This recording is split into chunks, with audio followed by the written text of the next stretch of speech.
First of all, thank you for having me. I'm excited to be part of this webinar today. In essence, I would say the COVID-19 pandemic changed the way we work, but not our priorities. For us at BIA, we're as a leading waste management and city cleaning company in the UAE, we were very involved in the national disinfection program before it even started. And we began by taking care of our own employees and quickly adapted to their work from home measures. But we also had thousands of employees in our labor force who are essential workers who still had to pick up everyone's waste, clean streets in the cities that we operate in. And once the disinfection program started, we were now working nightly in disinfecting streets and public spaces, covering hundreds of kilometers nightly to keep cities cleaner and safer for everyone as we went into a lockdown phase.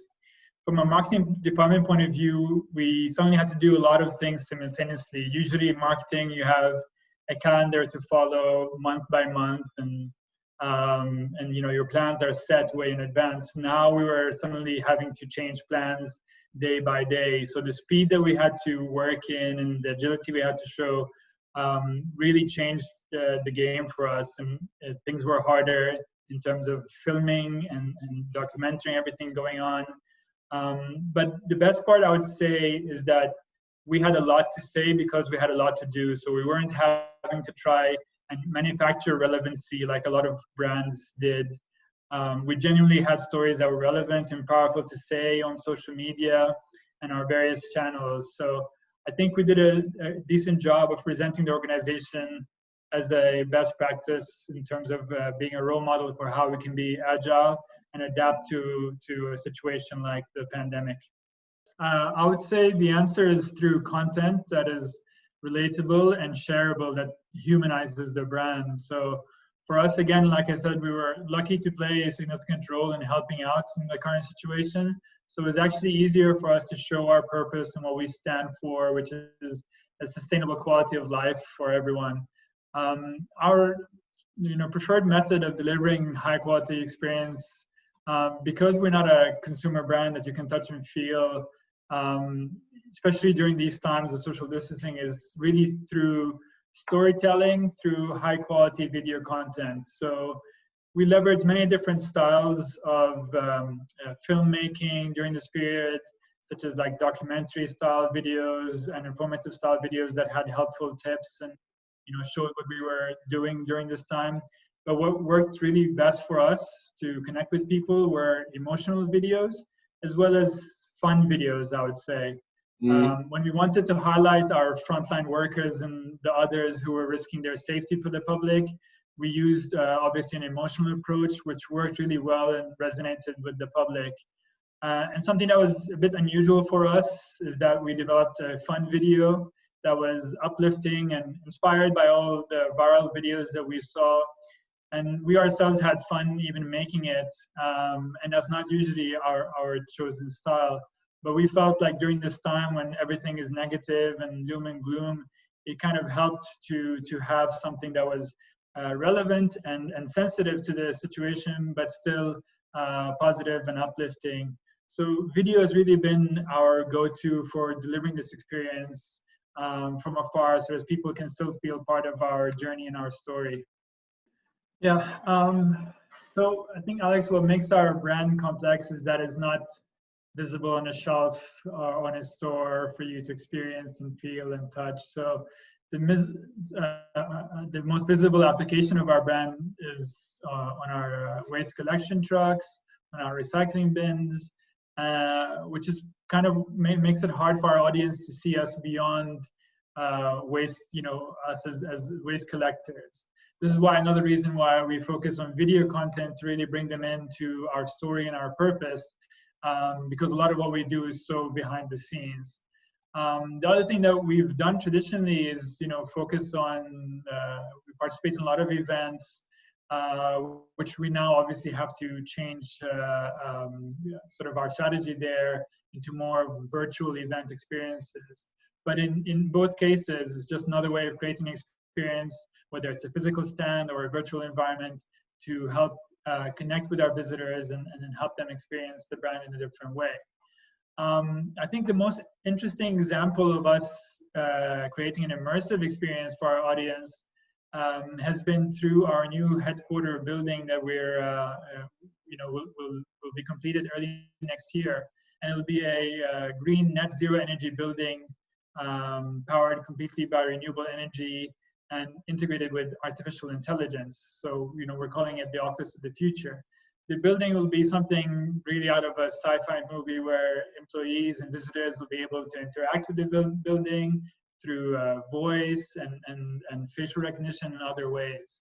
And the beauty of it is, from an immersive perspective, is that it really embodies our two pillars, which is sustainability and digitalization, and how merging that is the way of the future.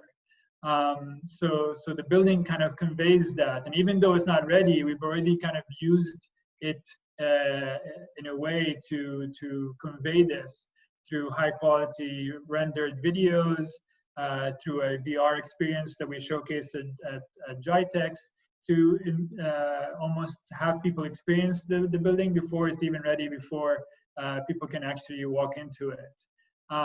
So that's some of the, the building will also have a visitor experience center that's completely about immersion and immersion in our story and in the journey of BIA.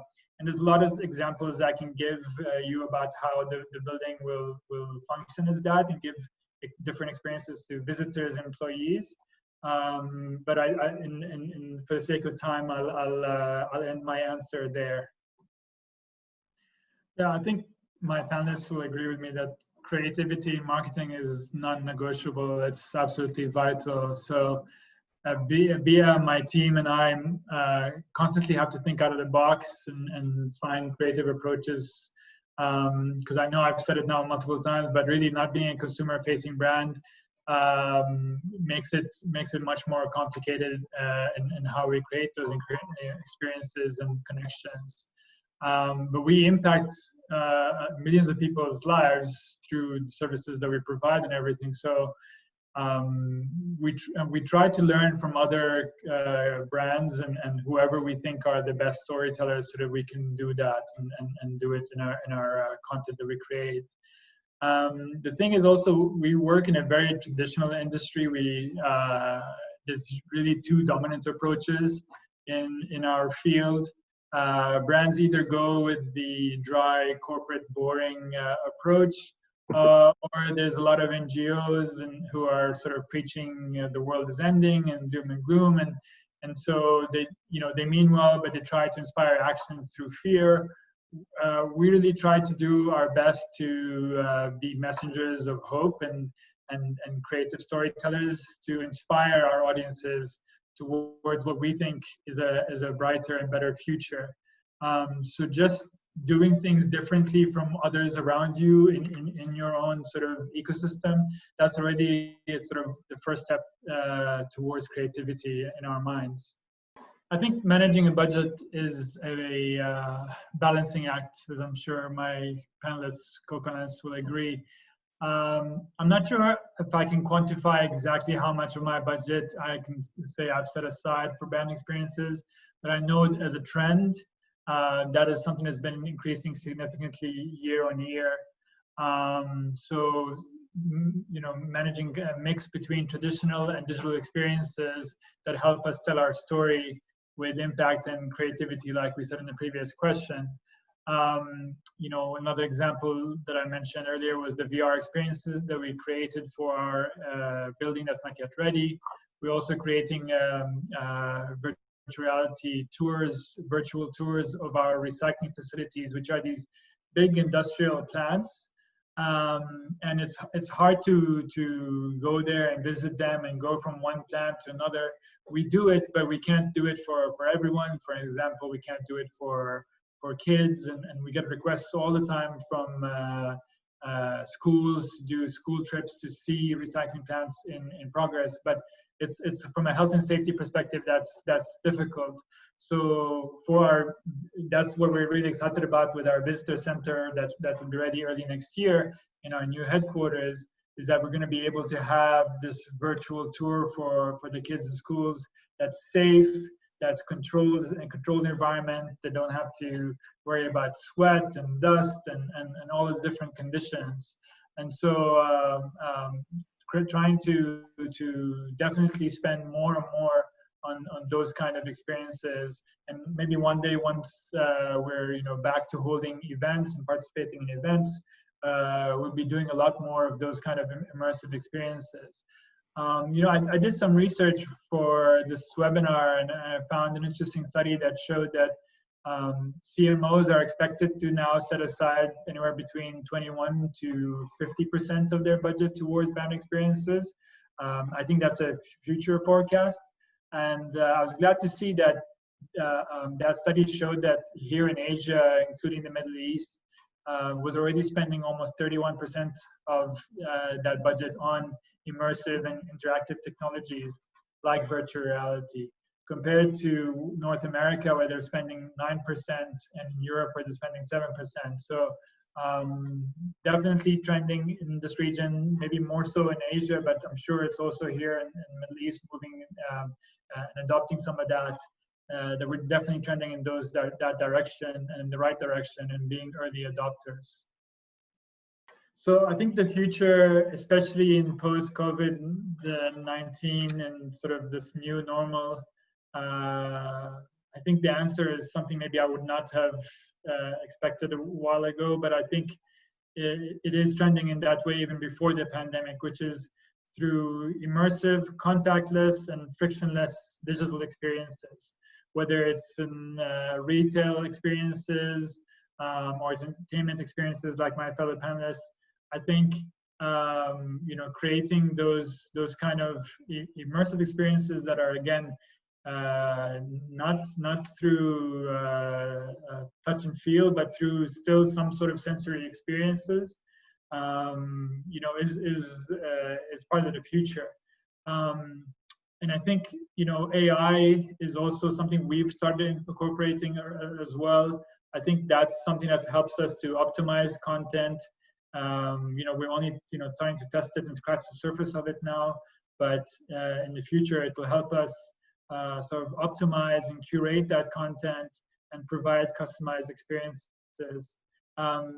One thing that I don't expect to change is I still expect social media to be at the forefront of brand communication, and I think emotional brands that are purpose-driven will continue to sort of cut through the clutter.